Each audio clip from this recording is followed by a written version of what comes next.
Naughty Dog is a fairly well-known and well-respected developer, making a name for themselves with the Crash Bandicoot games.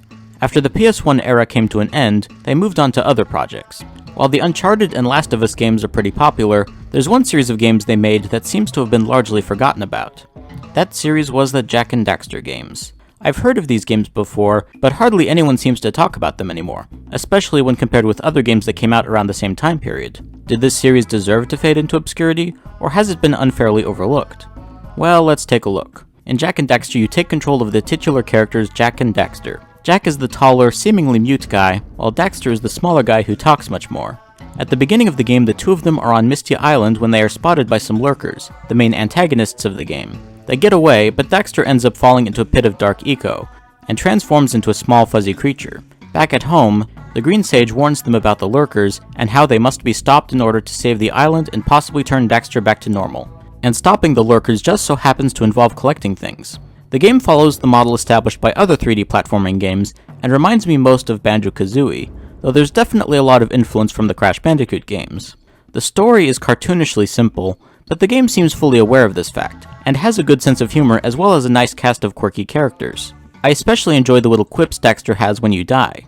Step 1. Stay alive. Step 2. Think about not doing something like that again! I was right behind you, Jak! Really, I was. Well, better you than me.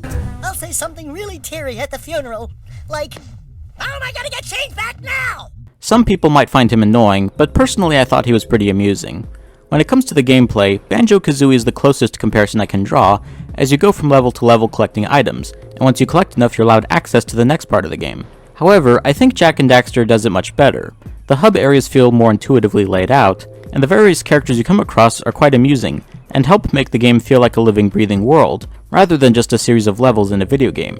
I know Banjo-Kazooie also had characters, but they never really did much for me. And of course, the biggest thing that pissed me off about Banjo-Kazooie was the fact that if you died or left the level, you had to collect all of the objects again. That stupid idea is thankfully nowhere to be seen here. In Jak and Daxter, if you get an item, it's yours. Doesn't matter if you fall into a pit of lava or get crushed by an enemy 2 seconds later, if you die, you still retain your progress. Another positive change is that they just got rid of the live system altogether. In the older days of 2D platformers, live systems were just a cheap way to artificially draw out the runtime, with the most egregious examples including limited continues. With the advent of 3D, many platformers still had live systems, but they were so easy to get, and the consequences of running out were negligible enough that they ended up being a vestigial feature that really served no purpose. So Jak and Daxter is one of the earlier examples of platformers that realized this and got rid of the live system altogether, and it's better for it. The game is still quite challenging though, as you do have to carefully navigate your way across the levels and over the platforms, and one misstep can easily kill you.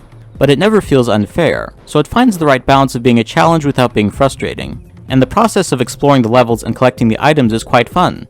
It's not doing anything that new or groundbreaking, but as far as 3D platformers go, it's nicely put together, and I really enjoyed it. The game does get a touch repetitive, and if you're not a fan of 3D platformers, this definitely won't be the one to win you over. But I had fun with it, and I would definitely recommend it to fans of the genre. My final score is an 8 out of 10. The health system still puzzles me though. I beat the game, and I'm still not entirely sure how it works. So what do you think? Have you played Jak and Daxter? Are the sequels better? Whatever you think, be sure to let me know in the comments below. If you like what I do, feel free to subscribe and follow me on Twitter. Thank you for watching, and I'll see you in the next one.